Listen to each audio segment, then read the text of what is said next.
I guess one of the reasons why I wanted to move to Asia was to understand my dad's culture a little bit more and understand Asian people more. And I was hoping I would be able to connect with Asian culture a lot more. And what I actually ended up finding out was I connected way more with other ABCs who came from America, who came from I don't know, Canada or whatever, and also moved to Taiwan to teach English. And I connected with them way more because the way that I grew up was so similar to the way they grew up. And we could share like these ABC memes and like subtle Asian traits and stuff like that. And I couldn't share that with anybody back home because I didn't know anybody. And I can't share that with anybody who only lives in Taiwan because they don't get it. You know, why is this meme about dim sum? That's just the food that we eat. But actually, you know, to people, ABCs, these third culture kids and kids that have grew up in the West with Asian culture. There's more meanings. I found, it had way more meaning. I found actually I connected to them a lot more. So in retrospect, perhaps I shouldn't have moved to Taiwan. Perhaps I should have moved to California. 請勿靠近車門，請不要靠近車門。Please stand back from the doors. Hello, listeners. Welcome back to What Kind of Asian Are You podcast. If this is your first time listening to the podcast, this is a podcast featuring conversations about being Asian. In the podcast, you will hear stories, feelings, thoughts, and experiences from Asians worldwide. The goal of the podcast is to highlight, amplify, and validate Asian voices. I'm your host, Kyle. For all the listeners, thank you for listening. And if you want to help this podcast get bigger, you can do so by subscribing to the podcast, sharing this podcast to your socials, tag the podcast on Instagram at What Kind of Asian Pod with a screenshot of you listening to it on your phone. And most importantly, follow the podcast on Instagram again at What Kind of Asian Pod. And if you're an Apple listener, please give the podcast a 5-star review or a 5-star rating. And now to my special guest today. This special guest is actually someone I've noticed for a while now. And it just so happens that we do share some similar things in terms of our experience of what we've gone through. And it's quite interesting because I would say normally when I have people come on, they do share some kind of similar things like, oh yeah, I did this or I did that. But then this person, like our kind of life kind of could have kind of interconnect somehow if the timing was right. So I'm very excited to have him come on to talk about his experience and everything. But then for most part, he's a content creator with over 20,000 subscribers on YouTube, focusing his content on just, his everyday life living in Taiwan and also a lot of different interests that he has. And he does it all actually. He's a teacher, he's a trainer, he's a model, he's content creator, he's everything almost. Like I want to ask him more about all those different things. And he is also with Hong Kong background, something that really speaks to me a lot just because I have that background as well. And we got a lot in common things actually. So without further ado, now I welcome James Wong to the show. Hi, James. How are you doing today? Hey, Kyle. I'm good. Thank you for having me. Yeah. So like I mentioned, like we have a lot of similar things that we experienced that kind of almost at the same time. And I don't have that many people that I could say, oh, we have a similar experience because everyone's story is so different, but you kind of had like kind of a similar path as I did in some sort of way. And I want to talk about that. So with every guest, I start off with saying, what kind of Asian are you? And we can go from there. Okay. So my dad is from Hong Kong. My mother is British, so I'm half Asian. So I guess I'm that kind of Asian. However, I spent almost all of my life, the first 25 years of my life, entirely in England. And when I was 25, 26, I traveled Asia for a year, and then I moved to Taiwan, which I've been here for the last 6 years. Yes. And when I keep saying, oh, we have a lot in common, is exactly that point. Because it was also during my mid-20s where I went on I didn't go for a whole year to Asia, but I spent like 3 weeks in Asia traveling around with my buddy. And then we ended up going to Taiwan the next year to teach English. And that's your similar experience. And you've been there since for 6 years now. And I lived there for 3 years. So our times in Taiwan would have been around the same time. Yeah, there definitely could have been a chance that we would have met in the streets or at some events. We didn't, but it's definitely possible. Yeah, and I'm pretty sure we worked for the same place. It's just that we never met. Yeah, we work for a bushy band, a cram school called Hess, right? Yeah. And I have a friend of mine who says this cram school is like McDonald's. There's one in every district. So, it's quite easy to know somebody who works in another school and have never met them before. Yeah, for sure. And I really want to get into your experience being in Taiwan and how it was like, especially being someone who's not Taiwanese, or especially not exactly what they expect as an Asian person when they're kind of interacting with you. So before we get to that, can I just ask you, like, how was your childhood like? How was it growing up in the West, being in the UK, having a Hong Kong dad and a British mom? How was that experience overall like? Okay. I guess one of the other things I should really point out that was quite important to my life is that I was born profoundly deaf.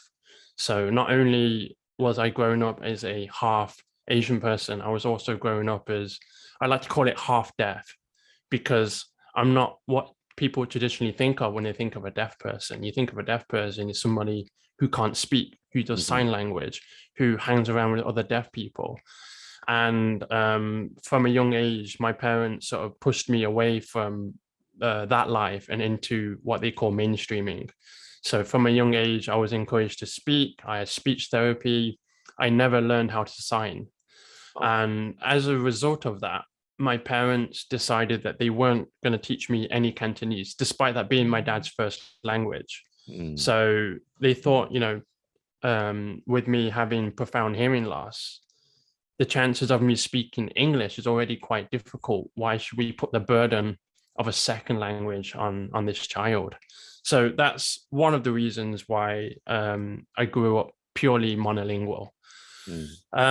So from that point of view, I had the childhood of someone who I guess always wanted to fit in and always wanted to be like everybody else. I didn't want to be deaf. I didn't necessarily want to be Asian all the time, especially in the environment I grew up in the city that I grew up in. It was mostly white people, and my primary school and my senior school, or high school as you guys know it, was predominantly white people.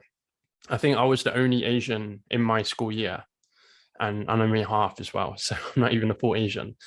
And it wasn't until age 16 in the UK, we have a separate school for the last for the last 2 years of education. I moved to a different school, and suddenly that school was very much 50% Caucasian and 50% everything else. And I'm not sure if you know, but in the UK, when we say Asian, we actually refer to people from India and from Pakistan. So, a lot of people were suddenly not Caucasian. And at that point, I made a lot of friends with people who were not Caucasian. And I learned from them to kind of embrace my Asian side a lot more and accept it a lot more. And I would say it was from age 16 onwards that I truly became proud to be, half Asian, if you like. So before that, really, my dad, although he's from Hong Kong, he moved to England when he was 11 years old. Oh, okay. So he's kind of halfway between an immigrant, like sort of these immigrant people that come over and live maybe in their 20s or their 30s, and those who were born in the UK. So he kind of is halfway space. He's not quite sort of in a BBC or ABC, if you like, but he's also not quite, the older people that came when they were at university or whatnot. So I feel like he maybe has similar struggles to what I did.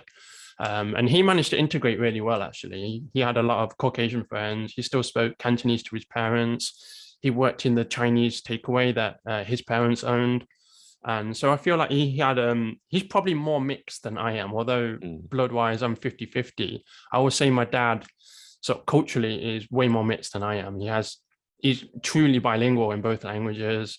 He understands both cultures really well. He watches football and drinks British tea, but he has dim sum at the weekends and speaks Cantonese and goes gambling. So he truly is like the mix of both worlds. And my dad's also been quite a positive role model for me. there's a stereotype that perhaps Asian people are quite passive, that they quite studious, and maybe there are some sort of traits and stereotypes that aren't so powerful, or maybe ones that we're not so proud to be. But my dad was actually quite proficient in Taekwondo. He owned a Chinese takeaway, which was awesome. He liked to modify his car, and he would lower it and tint his windows, and my mates would think that was awesome. I grew up in an age where mobile phones started to become popular. I don't know if you remember those old Nokia phones with Snake. Yeah. He was able to fix these phones. He could take them apart and fix whatever problems. And a lot of my school friends would sort of knock on our door and say, "Hey, my phone's broken. You know, can your dad help me fix it?"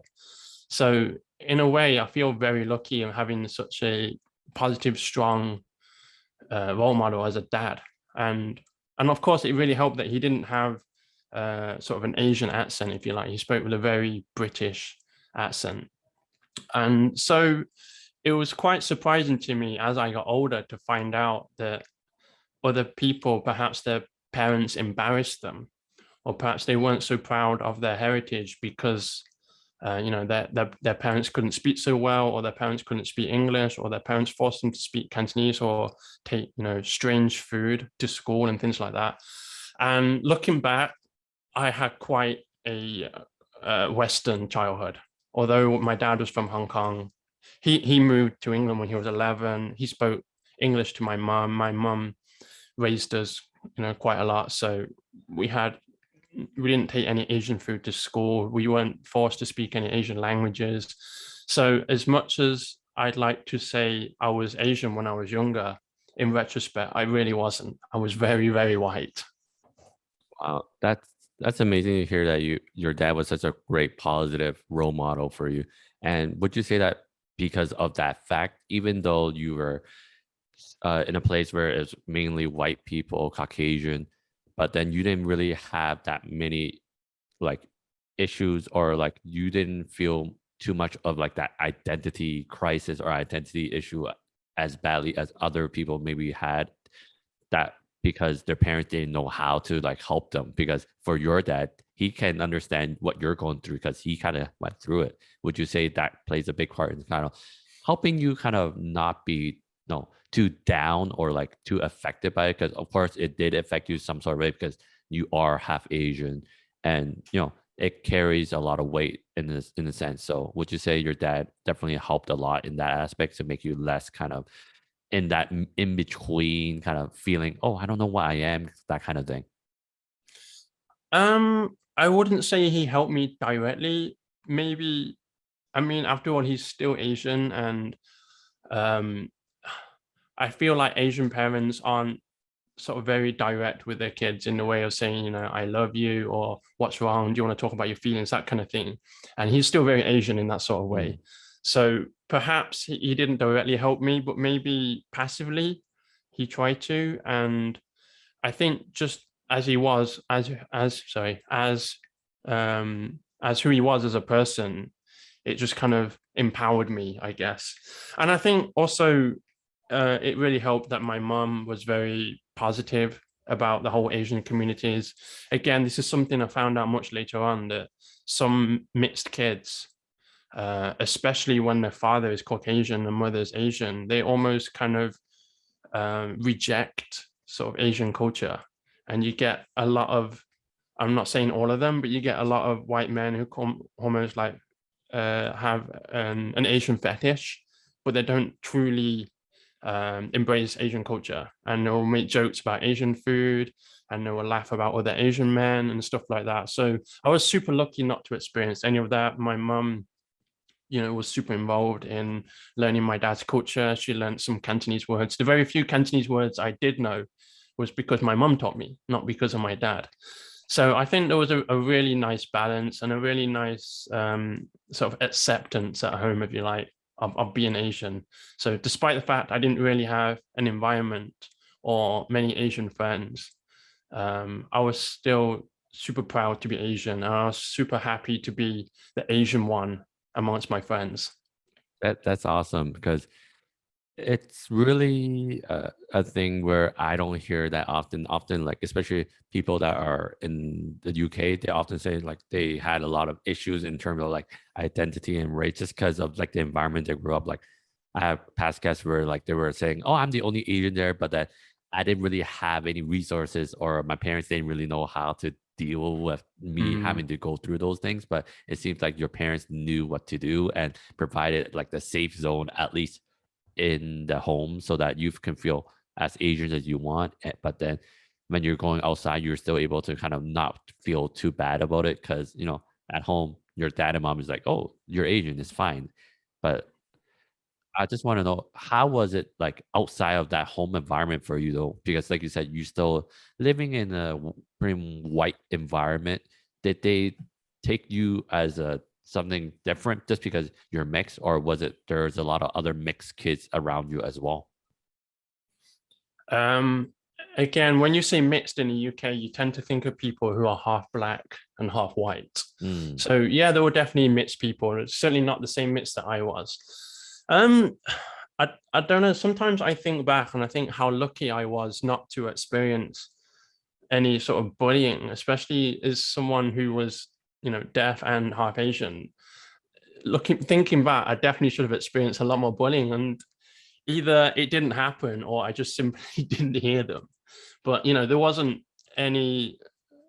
Yeah, there's no particular time I can think of where it was a big issue in my life, and if anything, it was cool. People will come up to me and go, "Oh, I hear your dad can do kung fu," and I'll be like, "Yeah, he can." Whereas I guess maybe other parents who their dad didn't do kung fu, if they said to me, "Oh, does your dad do kung fu?" Maybe people could see this as stereotyping and sort of discriminating against them. Whereas for me, it was, my dad, it was actually true. So, it was cool. that's great. And so to say you have a relatively good experience in terms of your kind of identity, your cultural kind of like roots and stuff. But like you mentioned, you had a pretty like Western kind of bring up or upbringing. Absolutely. Absolutely. So I how feel did that like, kind of work into your whole identity now? Like now that I could see, oh, you're in Taiwan, you really mhm. are really about learning the Chinese language and all that stuff. I guess as I got older, it became less of a novelty and more of something that I wanted to know about. And learning Chinese was always something that was on my mind. Being able to understand the characters, being able to write, just there's half of my family that speak this strange language that I had absolutely no clue what they're talking about. Or my dad will write things down sometimes, and it's completely foreign to me. And there was a point and where this feeling got stronger and stronger of like, this is a part of who I am. And this is a cool thing. Like people who speak more than one language, I think it's so cool. And so I've always been attracted to being able to do cool, different things that make me look good in front of other people. And maybe that's a part of wanting to fit in since I was young. Always wanting to be able to fit in with my friends. And perhaps I took that further as I got older, being able to do cooler stuff than everybody else, right? For example, when I was at age 21, I started learning parkour. Like, who does that? Who starts Mhm. like jumping off walls and doing flips for fun? Like, it's quite crazy when you think about it. And then I moved to Taiwan. Who does that? Who Mhm. just gives up a job? I was an aerospace engineer. Gives up that job, moves to another country and becomes an English teacher, and then starts learning this second language at age 26. It's quite weird, but I've always been up for challenges, and people saying, "Oh, Chinese is the hardest language in the world," and also you have hearing issues. Why are you trying to learn this language? And I've often asked myself that many, many, many times over the years. Why am I trying? But it's the challenge of it, the same reason that people climb mountains and Mount Everest and stuff like that. It's the challenge. That's great. And it seems like by you doing all of these, it kind of leads you back to like, oh, who you truly are as a person in terms of being mixed. You're Caucasian, but you're also Asian. And Mm, I think you're kind of doing all the things kind of help make your kind of identity stronger and says, oh, that's how I see it. Because from all the content that you do, I can see like you're really putting in the effort.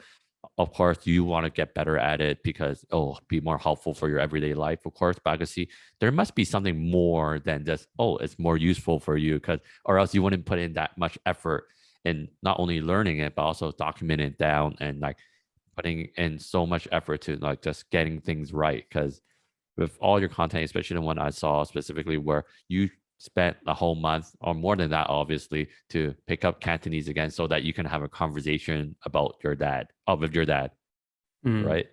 That Yeah, video really was inspiring for me, because I think so much of recent times we often see like, third culture kids, those raised in the West, forgetting their native language, and now they're kind of regretting it, and have doubts of like who they really are. But for you, you're taking a lot of steps to make sure you don't fall into that. Can you just talk about that as a whole? Yeah, so in the back of my mind, just despite the fact I moved to Taiwan and I started learning Mandarin, I always knew I could use that as a stepping stone to learn Cantonese. It's based on the same writing system. It has similar grammar, and some words are quite similar too. So after getting to sort of an intermediate level of Mandarin, I decided, right, I'm gonna go fully into Cantonese and just study Cantonese. So it's actually for 9 months. And I thought, well, what's the goal here?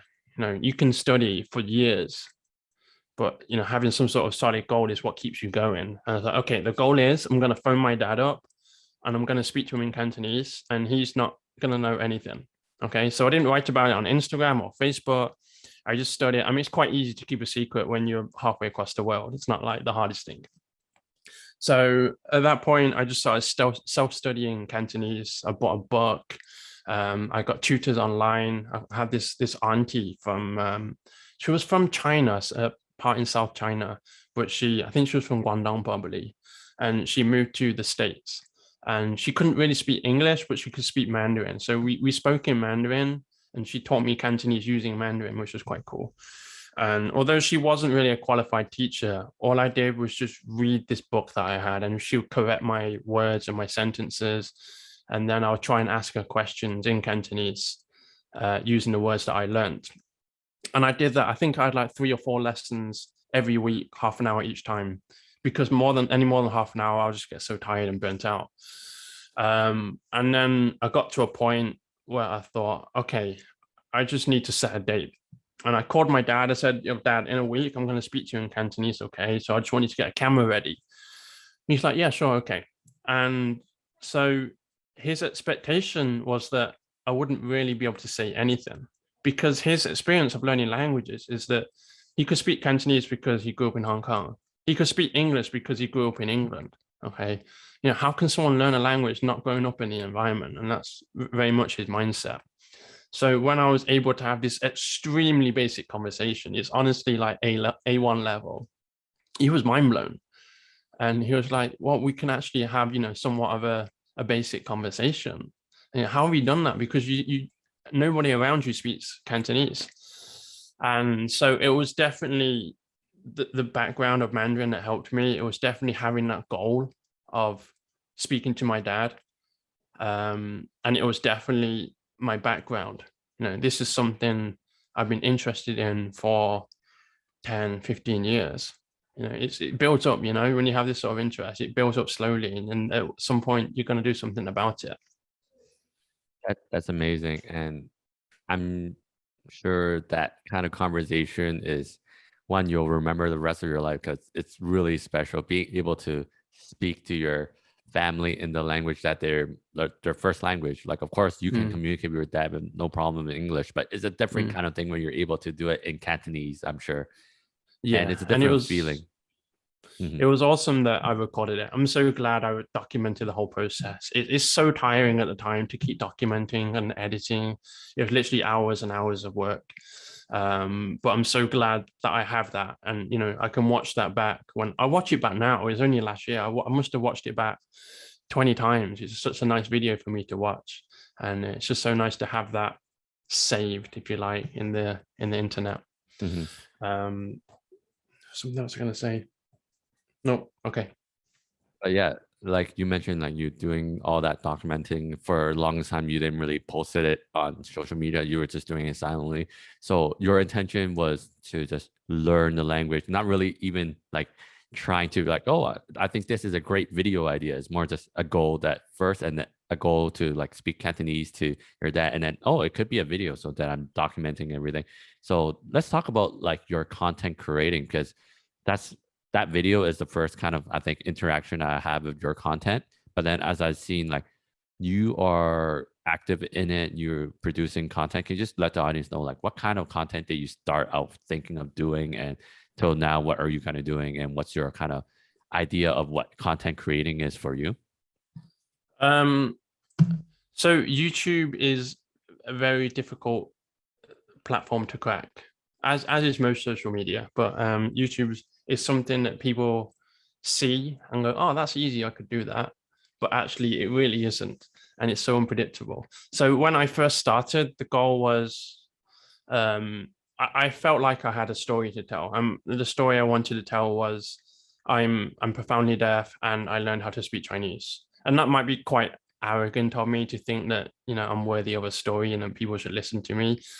So I just thought, well, nobody is asking me to tell the story. Why don't I just tell it myself? So I made a YouTube channel. I recorded myself talking about my experience, and I found footage over the 3 years. I think that was a 3-year journey of me speaking Mandarin over the years. And you could see in that video how I progressed and how I got better. And again, I like having that video because it's something I can watch back on in the future and see that I've improved. I can watch that first ever video of me speaking Mandarin and laugh at how bad I was. And that's a good thing because you can see the progress. If you don't have any comparison, it's so difficult to feel progress, especially when you get to an intermediate higher stage. It doesn't feel like you're progressing. It really doesn't. So it started off doing that, and I just make random videos like my tips on learning Chinese, how to use Netflix to watch Chinese TV. And then I randomly made a video called COVID-19 in Taiwan. And that video just got so many more views compared to the other ones. The other ones were getting between 5,000 and 10,000 views. And this one hit like 100,000 views within a week or so. And I was like, whoa, is there something in here? If I make content about Taiwan, is that like people are willing to watch it?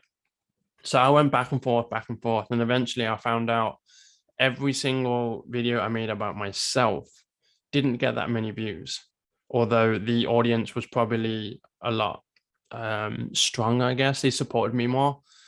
Whereas every time I made videos about Taiwan, it will get 50,000 views quite easily. So at that point, I pivoted away towards making Taiwan exclusive content and focusing purely on an Asian market. More recently, I've also focused on Hong Kong people as well. I made a video about why I moved to Taiwan and not moved to Hong Kong. So I do have a small audience, maybe 10 or 20% that are from Hong Kong, most people from Taiwan. And the original people that subscribed to me because of my language learning were probably unsubscribed by now. So I do kind of regret that I didn't branch off into 2 different channels, because if the way that YouTube works, if you make completely different content on one channel, you get a split in audience and people don't know whether to subscribe to you or not. And YouTube doesn't know who to recommend you to. So at that point, I should have split into 2 different channels, one for language learning, being Asian, being profoundly deaf, and focusing on a Western audience. And the other half should have been my experience as a foreigner in Taiwan. So that's a slight regret I have, but I can still do it. I can still pivot now. I can still make 2 separate channels. Yeah, what would you say would be your most preferred kind of content to do? Because obviously, all the content that you do, I'm sure you like, but then there got to be something that touches you more on like a personal level. Because I think with the whole Taiwan videos, I think it seems like you're getting the views, but for you, you don't feel as fulfilled from doing them just because it's just not really what you're setting out to do initially. So would you say that creating content not relating to Taiwan as a main focus is more of your thing that you want to do? I think you hit the nail on the head there. I think I got caught up with subscribers and views, and the endorphin hit, if you like, of seeing 50,000 views in a few days. But yeah, it's not really what I wanted to focus on. And making content about Taiwan, I have to find things I really want to talk about. Like, some people don't care and they can just go to the night market and eat some random foods and talk to them about, oh, this food is so strange, or this food is so incredible, and then put some special effects on and Taiwanese people will gobble it up. That's a fact. I could do that, and I don't do that. So I only talk about things I feel quite strongly about. My most recent video was complaining about the bad things that Taiwanese people are doing during COVID-19. And it didn't do so good. And I think partly because of that is part of that is because I'm not talking about Taiwan in a positive way. But that isn't what I want to do. I don't just want to be Taiwan's cheerleader. And there's plenty of other people out there that can do that. So you want to be objective you're right about it. Yeah. I don't want to make shallow content, if that makes sense.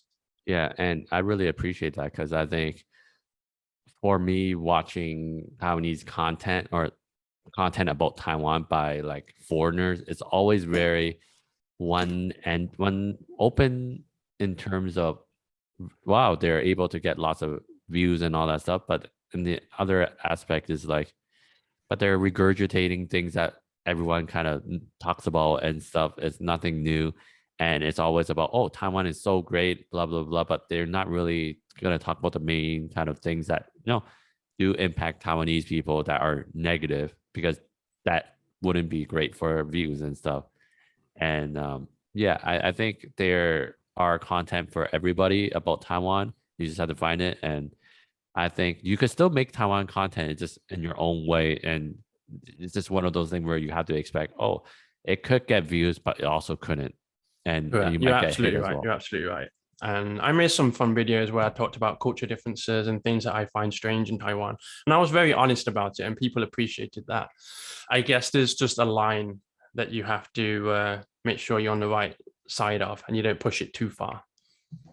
Yeah, for sure. So talking about like more about content creating, with this whole content creating journey you've been having, it seems like you have kind of a good idea of what you want to do. Do you feel like you're closer to it now, or you still have a long way to go? Or can you just let us know, like, what's your most ideal, like the content that you can create on your channel if you could have no one stopping you? Difficult question. I sometimes I feel so confident in my YouTube channel, and sometimes I have absolutely no confidence. I feel like, why am I making this at all? One of the main issues is videos take a very long time to make. Videos can take between 10 and 20 hours, from scripting, subtitles, editing, thumbnails, titles, everything like that. It truly takes a long time. And if a video only reaches 1,000 or 2,000 views, that can literally mean I made 2 cents for every hour I spent, which is just not worth it. At the beginning, it doesn't matter so much. It's kind of a hobby, but as soon as you start realizing you need to put in regular work and put in regular hours, you've really got to think of it as a job. So the other aspect you can focus on is sponsorships, or creating some sort of something you can sell to your audience. And unfortunately, as a Taiwanese YouTuber, there's nothing you can really provide to the audience except for entertainment. There's no training course I can sell. There's no product that I can sell. And there's no one really that wants to sponsor you, because you don't have a target. Like, for example, if I was a technology YouTuber, then people who sell cameras or gimbals or whatever will want to sponsor you because you can promote their product. So that's also another thing. Although it gets a lot of views, I think if I had a more focused channel that got fewer views, but with a more focused audience, I could probably make more money. So I've actually had a lot of people reach out to me about their language learning apps. And they will say to me, like, James, we've seen your channel. We know you're learning Chinese. We think you're awesome. You've got 20,000 subscribers. Can you promote this Chinese learning app to me? For me, sorry. And I'm saying, I don't want to lie to people. I could say yeah and put a video on this Chinese learning app on my Taiwan channel because they don't know it's mostly Taiwanese people. But I'm not about that. And I just said to them, sorry, I used to post this kind of video, but now my channel is completely focused on Taiwanese people. And Taiwanese people are not going to download an app to learn Chinese because they can already speak Chinese. So there was a point where I realized if I had a separate channel for my language learning stuff, I could potentially create my own course. I could package some videos together on my recommendations on how to learn Chinese. I could help other people promote their apps. I could, promote books and blah, blah, blah. So I think the opportunity in the language learning environment, money-wise, is actually a lot higher. What draws you so much to creating content about language learning? Like why that? Because I'm sure you have other kind of interests as well. Like you can make videos about parkour, or you can do videos about other things that you are interested in doing. So, but why language learning? Of course, money aside, because of course it could make money. So that's one thing why you would want to do it. But outside of the money aspect, why language learning content for you? For me, teaching and training is quite innate to me. It's something I've always felt quite strongly about. It's something I remember when I was a kid, just helping other kids understand the homework and the classwork. And it's just something I've naturally done my whole life. And I really enjoy seeing other people succeed.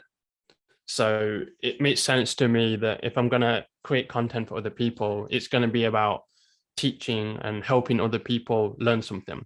Now, as for why Chinese or language learning, I think it's because I'm at a disadvantage. I've started on hard mode, if you like.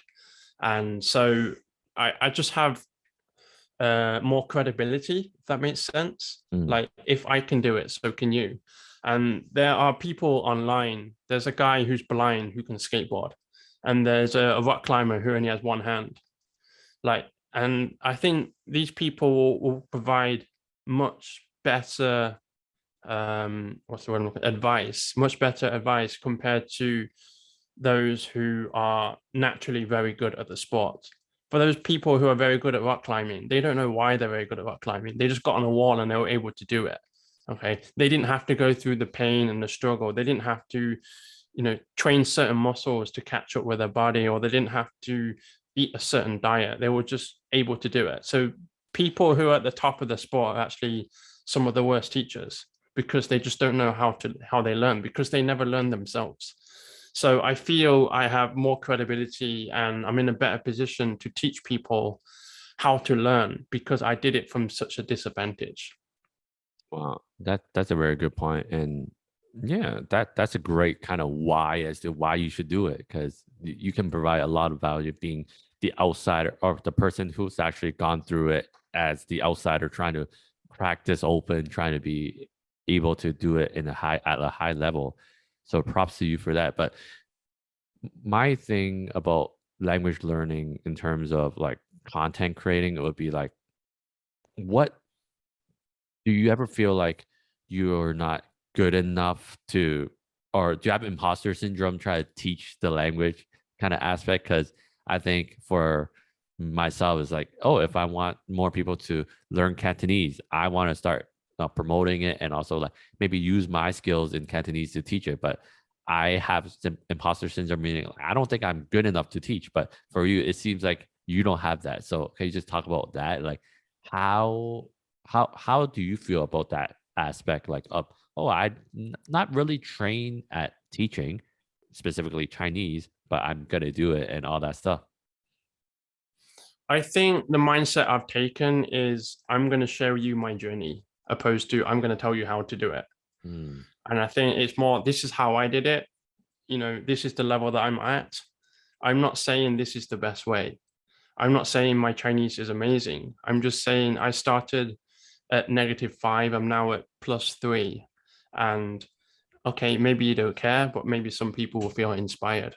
And that's pretty much it, really. I don't feel like I am the best, and I've never claimed to be. I never said, my method is the best. I've always taken it as the approach of recording my journey. And you'll see that in a lot of my videos, just like the one where I spoke Cantonese. You know, foreigner learns how to speak Cantonese in 9 months. Just doesn't sound impressive. But, you know, I said to him, I'm deaf. My dad's language is Cantonese, and this is how I learned it.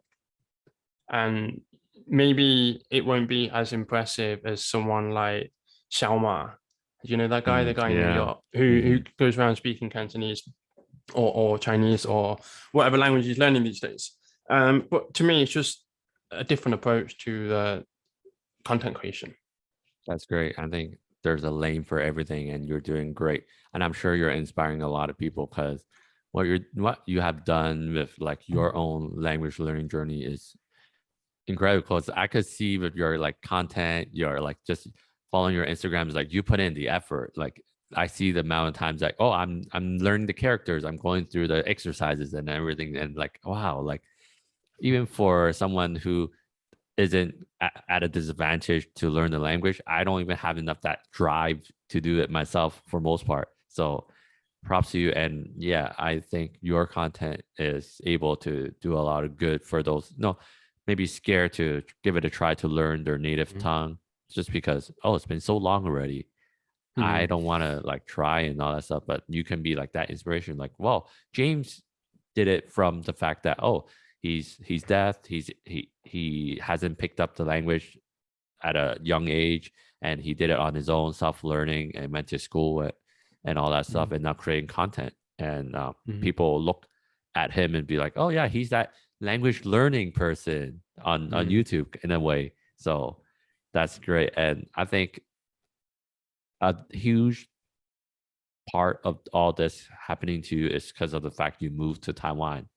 So can we just, as we wrap up our great conversation, like talk about your experience being in Taiwan, being someone who grew up in the West, someone who is Asian, but for Taiwanese people, you aren't necessarily the Asian that they're expecting. So can we just talk about your experience, and we can share those of like my experience in Taiwan as well, being someone who looks like them, but obviously I'm not Taiwanese as well. Being mixed is interesting because some people know straight away. For example, if I go to Hong Kong, almost everybody can tell that I'm mixed, and it's quite obvious to them. If I point it out to them, they're like, well, duh, of course you are. The countries, it's not so common. I remember being in Singapore and the person at the hotel going, why is your surname Wong? I'm like, I'm half Asian. They're like, you're half Asian? And then even people in Taiwan just straight up not believing that I'm mixed. It's like, why would I lie about that? Yeah. Who goes around lying that they're mixed? So it's a wide spectrum of responses, if you like. So in Taiwan, I've now accepted that most people see me as a foreigner. Some people can see, oh yeah, I guess you are mixed. I can see that now. But the fact I've got black hair, my skin's a little bit olive, my eyes have a little bit of a point to them, but that's not enough for Taiwanese people. They're still going to put me in the category of foreigner. And that's fine to me because I'm not Taiwanese anyway. I feel maybe if I was half Taiwanese, half British, I would be a little bit more disappointed. And like, why do you keep calling me a foreigner? I'm not. This is like my parents are from here or whatever, but I'm not. So that's not bothered me too much.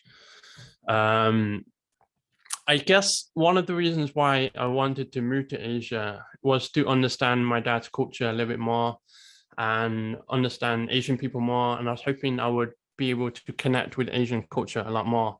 And what I actually ended up finding out was I connected way more with other ABCs who came from America, who came from I don't know, Canada or whatever, and also moved to Taiwan to teach English. And I connected with them way more because the way that I grew up was so similar to the way they grew up. And we could share like these ABC memes and like subtle Asian traits and stuff like that. And I couldn't share that with anybody back home because I didn't know anybody. And I can't share that with anybody who permanently lives in Taiwan because they don't get it. You know, why is this meme about dim sum? That's just the food that we eat. But actually, you know, to people, ABCs, these third culture kids and kids that have grew up in the West with Asian culture, there's more meaning. I found, yeah, it has way more meaning. I found actually I connected to them a lot more. So in retrospect, perhaps I shouldn't have moved to Taiwan. Perhaps I should have moved to California. Mm. But I think it's all part of a journey to find what works for you and the type of people that you like to associate with, and like, and at the end of the day, as long as you can find your group of people, it doesn't matter who it would be.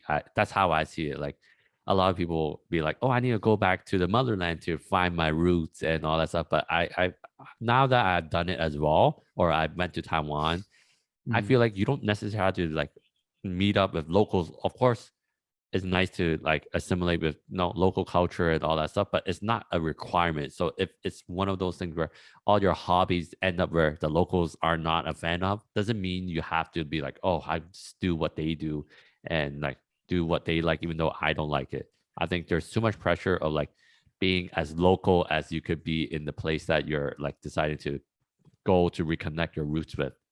As long Mm. as you put in the effort to like live there and learn the language or whatever you want, and that's good enough. Yeah, it's definitely not for everybody. I think I've come to realize the longer I stay in the longer I stay in Asia, the more culturally Western I actually am. When I was much younger and I was the only Asian, guy around, I used to think, oh, I'm so Asian. I can use chopsticks. Mm, I eat dim sum. We eat rice every week, and my dad can cook this food. I'm so Asian. But then, like when I moved to Taiwan, I'm so Western, so yeah, Western. yeah. I felt that as well, and it's one of those things where like it's something that I feel I shouldn't feel too bad about, but then how the whole concept, oh, you're going back to the motherland or to Asia, you should be feeling more Eastern by the time you get out of it. But then I don't think that's how it works. It's just you figuring out more about who you already were your whole life, Mm. because it doesn't you're not gonna make a big change. I feel like moving to Asia that people are expecting. At least I was in Taiwan for like 3 years, but I don't feel like I changed that much. I feel like I know more. That's different Mm. from like changing. Absolutely. Yeah, I completely agree with you there. And if anyone has any delusions that they're gonna go to Asia and suddenly be accepted or suddenly be way more popular, it's not the case. It's not the No. case at all. The people you grew up with and the environment you're in is probably where you're gonna feel most at home. So would you say Taiwan makes you feel at home or not at all? There are some foreigners who can see Taiwan being their home and where they want to live forever. And they absolutely love Taiwan and they want to represent everything Taiwan stands for. And for me, I've come to realize, especially after 3 or 4 years in Taiwan, that I'm missing home. And Mm, I want to be with my Western friend. I want to be with my friend from England, not necessarily just Western friends, because even friends I have from Canada and America, or whatever, there's certain things that aren't the same. Like mm, British banter is just so unique. And the mhm. banter that I have with my friends and the jokes that we make just don't cross over into like sort of North America or Australia and stuff like that. So at the moment, I'm really considering moving home for a while. I can't say it's for good. Maybe I'll move home and go, well, I'm missing Taiwan now. I want to eat more dambing. Mm, Um, so, never say never. mhm. And would you say your connection to Taiwan is kind of a lot more than you would have expected just because of the fact that you're now also with a Taiwanese wife? Does that have any kind of impact on how you see Taiwan as a place? I think I've come to realize Asia in general is way more traditional than I realized. Yeah. And they do have really strong opinions on, these Western guys that come over and take our girls. And it's just surprised me that, if you tell somebody you went to a club before in England, people automatically assume you're this kind of guy. Whereas if in England you go to a club, like everybody goes to a club, it's Hmm. normal. But in Taiwan, a lot of people still have super traditional values when it comes to like clubbing or maybe drugs or maybe relationships and stuff like this.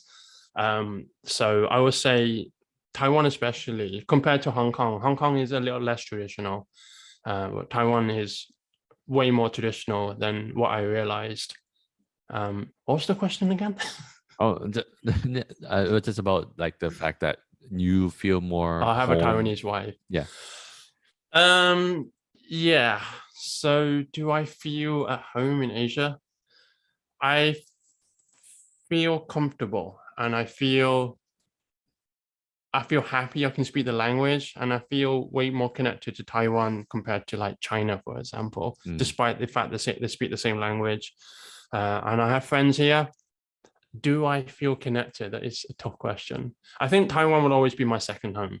And it's certainly somewhere I would consider, raising a family for sure. But I'd always still want that connection with England. I think that's super important to me now. And that's one thing I've realized big time is England is way more important to me than I realized. Interesting. And in terms of having like a Taiwanese wife, do you feel like it's what you had expected just because of our our Western like upbringing and all that stuff compared to their traditional Eastern kind of upbringing? How is your relationship like with your Taiwanese wife? Because for me, I'm married to like a Singaporean a person, and she's like, the things you think about is a lot like it's not wrong, but it's just not how we would think about it. It's like we don't disagree with you, but the way of you thinking about things is really interesting, especially when we're talking about like race or equality or anything, those kind of topics. Like we don't get into disagreements or anything, but like she was just kind of like, oh, interesting, that kind of vibe that I get when we're talking about those topics. Do you have that with your wife as well? Yeah, she's noticed we talk a lot more about social issues like that. Western people, because obviously I have a bunch of Western friends, and when we go to those parties, she will discover that we talk a lot about race, and we talk about Black Lives Matter and the way that Asian people are treated, and even just making jokes and stuff like that. And that sort of concept almost like doesn't really exist in Taiwan. And whether there's not like they're just not interested in it, or because Taiwan is quite a mono racial country. What's the word I'm looking for? Homology. Oh, I can't even say the word. Yeah. Mono homogeneous. Is that the word? Homogeneous. Yeah. Homogeneous. Yeah, it's quite an homogeneous country. And I've tried to have discussions about the way that Taiwanese people treat Aboriginal people, or the way they treat migrant workers, and that discussion isn't really there at the moment. And I could imagine 50 years ago in England it wasn't, or even America, that discussion wasn't really there either. So I can see at some point it will be discussed, but it definitely isn't as widely discussed as it is in the West. So there will be certain things that you're like, that's interesting. And on the same aspect, when I hang out with her friends, all they do is talk about work. And we don't talk about work with our friends. Like some of my friends, I barely know what they do for work. Yeah, and if it's about work, it's just like really casual. Oh, one-off comment and that's it. Or like, oh yeah, correct. Like, oh, I got a promotion, or like it's just, oh, I had this horrible boss, but like I won't go into the depth. Like, oh, what? Oh, today in our meeting is a blah blah blah, and all that stuff. Like, go ahead. I would just switch off, and they'll be discussing work, and I'll come back an hour later, and they're still talking about work. And I'm like, we don't do that. It's just so weird to us. Or like when they do talk about work or when they are talking about work is really serious stuff. When for us, it would be like if it's talking about work, it's just, oh, something funny that happened, or like nothing serious where it's like, oh, it's about the business or anything like that. Yeah. So there seems to be, there are certain things that we discuss differently. And there are things where I would talk in Chinese and she wouldn't understand me. And I'm like, well, why don't you understand? I'm speaking in perfect Chinese. And the reason she doesn't understand me is not because my Chinese is bad. It's because the thing I want to talk about is just so out of the blue for her. It's like, well, why are you talking about this? Why is that your response to what I said? And it would just there's like sometimes a disconnect, and the same thing will happen in English as well. She'll ask me a question in English. I'm like, hold up, what do you mean? Yeah. I can't think of a certain situation, but I guess due to upbringing, we just have different References. I guess so, yeah. And we just talk about different things at different times. So Yeah. there are some disconnects.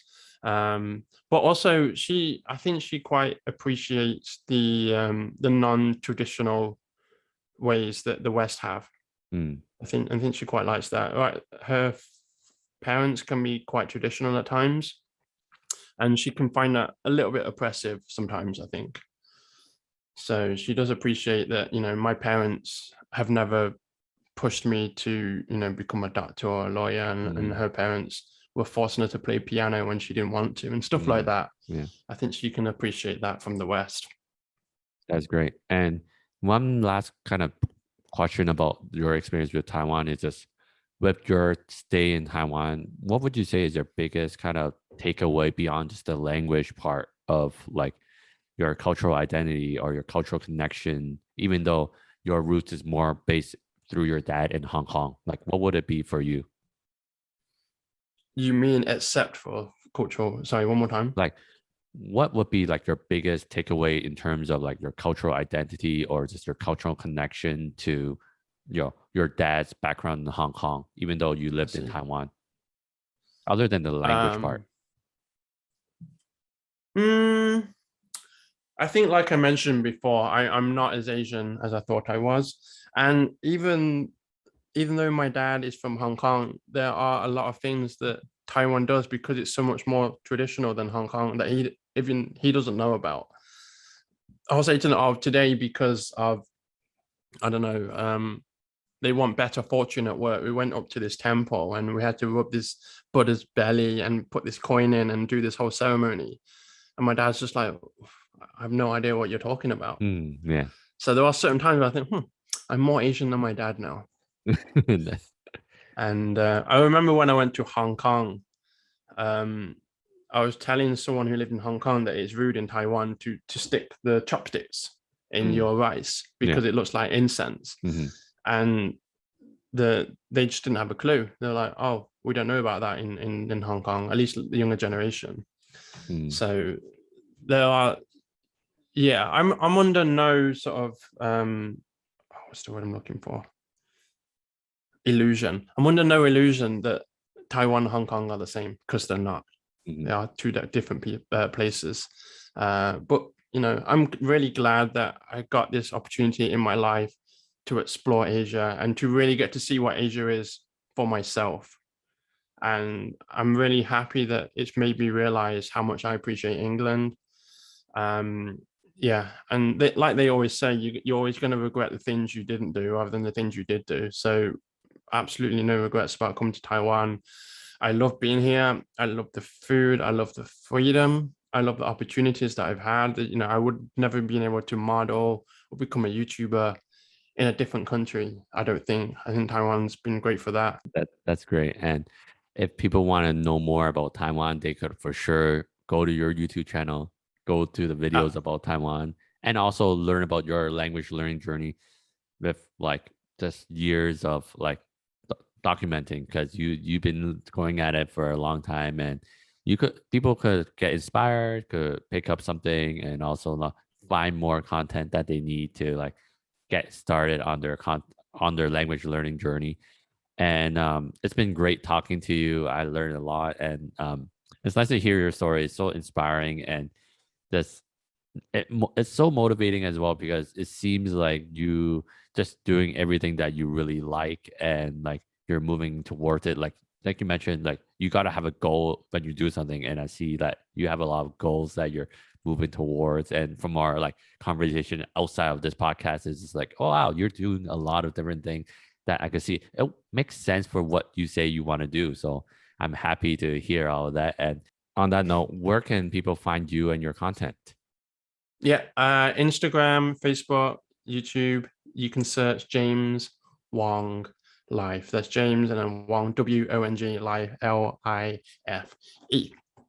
Perfect. And again, thank you so much for having this conversation with me. And for those that are listening, thank you for listening. And if you want to keep following this podcast, make sure to subscribe to the podcast and also follow the Instagram at What Kind of Asian Pod. And again, thank you for listening and see you on the next episode. All right.